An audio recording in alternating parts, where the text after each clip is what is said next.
देखिए, दिन ब दिन जो बीजेपी का एक सिनिस्टर डिजाइन, जम्मू कश्मीर की जो 370 खुसूसी पोजीशन खत्म करने का मकसद अब सामने नजर आ रहा है, जिसका ये जो लोग पिछले 5 साल से,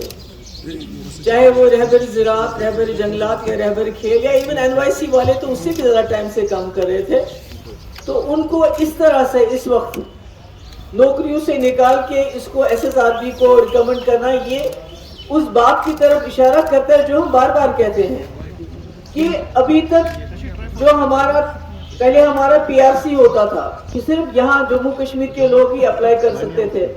अब इसको दोबारा रेफर करने का मकसद ये है कि पूरे मुल्क से जो नॉन लोकल्स हैं वो अप्लाई करेंगे, और जो हमारे अपने बच्चे हैं या बच्चियां हैं वो बेरोजगार से महरूम हो जाएंगे। ये हमें पता है, ये रोजगार से महरूम हो जाएंगे, इसमें कोई शक नहीं है। तो इससे बड़ा जुर्म क्या हो सकता है कि जिन्होंने अपना खून पसीना पिछले 5 साल से दिया, अलग अलग महकमों में काम करते रहे, ये पढ़े लिखे लोग हैं, ये कोई अनपढ़ नहीं है, और इनका सिलेक्शन भी बाज़ाब्ता तरीके से हुआ है, मगर उसके बावजूद जिस तरह से एक रास्ता बनाया जा रहा है यहाँ के लोगों को दरकिनार करके, यहाँ के लोगों को डिसएम्पावर करके, उनको माइशी तरीके से, इकोनॉमिकली तरीके से, फाइनेंशियली तरीके से कमज़ोर करके बाहर के लोगों के लिए राह हमवार की जा रही है। ये बहुत अफसोस है, और इसके लिए जिस तरह कल निकले थे, प्रोटेस्ट किया था, मैं समझती हूँ कि एक जमहूरी निज़ाम में पुरअमन तरीके से प्रोटेस्ट करने के अलावा और कोई चारा नहीं है। ये कोई नई बात नहीं है, इनकी शाखाएं चल रही हैं जहाँ पर ये तलवार और तीर और पता नहीं क्या क्या लोगों को ट्रेनिंग दे रहे हैं।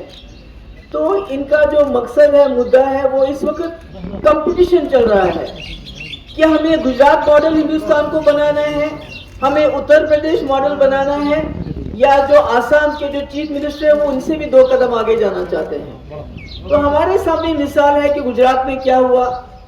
हमारे सामने मिसाल है कि यूपी में क्या हो रहा है इस वक्त मुसलमानों के साथ, और MP में क्या हो रहा है। कल आपने देखा कि एक हमारा हिंदू भाई, उसको पीट पीट के मारा गया, ये सोच के कि ये शायद मुसलमान है। तो ये इस मुल्क की जो बुनियादें हैं उनको हिलाने की बात कर रहे हैं। ये जो मुल्क जिस सेक्युलरिज्म पे जिंदा है, बना था, जो कॉन्स्टिट्यूशन पे ये मुल्क कायम हुआ था, उस कॉन्स्टिट्यूशन की धज्जियां उड़ाई जा रही हैं, और पूरे मुल्क को Gujarat model, UP model, Assam model, Madhya Pradesh model, जो भी आप कहिए, उसको वही बनाने की कोशिश। और आपस में जो चीफ मिनिस्टर हैं उनका इस वक्त मुकाबला हो रहा है एक दूसरे के साथ कि कौन ज्यादा से ज्यादा मुसलमानों को तंग करेगा, मुसलमानों को खुदा ना खास्ता नेस्त नाबूद करने में पहल करेगा। इसीलिए मस्जिद और मंदिर के मुद्दे उठाए जा रहे हैं, मुसलमानों को प्रोवोक किया जा रहा है, उनको इश्तियाल दिलाया जा रहा है कि वो रिएक्ट करे और इनको मौका मिले एक और गुजरात का कांड करने का, या एक और जो यूपी में हुआ था या दूसरी जगह पे हुआ था, इनको दोबारा खुदा ना खास्ता यहाँ एक कत्लो आम करने का एक जो है, एक अनफॉर्चुनेटली ये नहीं कहना चाहिए, मगर 47 से पहले जो हालात हमारे मुल्क में हुए थे, जिसमें हिंदू मुसलमान को अंग्रेजों ने लड़ाया था, आज अंग्रेजों का काम बीजेपी के लोग कर रहे हैं, इनके चीफ मिनिस्टर कर रहे हैं, इनके मिनिस्टर कर रहे हैं। और अफसोस की बात यह है कि जो हमारे प्राइम मिनिस्टर हैं, जो पूरे मुल्क के प्राइम मिनिस्टर हैं, जो हिंदुओं के प्राइम मिनिस्टर, मुसलमानों के हैं, सिखों के हैं, वो बिल्कुल खामोश तमाशा देख रहे हैं। और उनकी खामोशी का मकसद, जो इनकी पार्टी ये समझती है कि वो खामोशी का मकसद है कि ये जो आप कर रहे हैं ये सब ठीक कर रहे हैं। ये मुफ्ती साहब ने शुरू किया था रहबर तालीम, उसके बाद रहबर ज़राअत और रहबर खेल वगैरह वगैरह, ये हमने, क्योंकि उस वक्त जो नौकरियों पे, आम नौकरियों पे पाबंदी लगी थी पूरे मुल्क के अंदर, तो बेरोजगारी बहुत थी, तो इसका एक रास्ता निकाला गया था। अब ये लोग जुलाई में रेगुलर होने वाले थे, जुलाई से पहले ही इनको निकाला गया और आज वो सड़कों पे आ गए हैं। मैं समझती हूँ हमें किसानों से सबक लेना चाहिए, मगर हमारे यहाँ दिक्कत ये है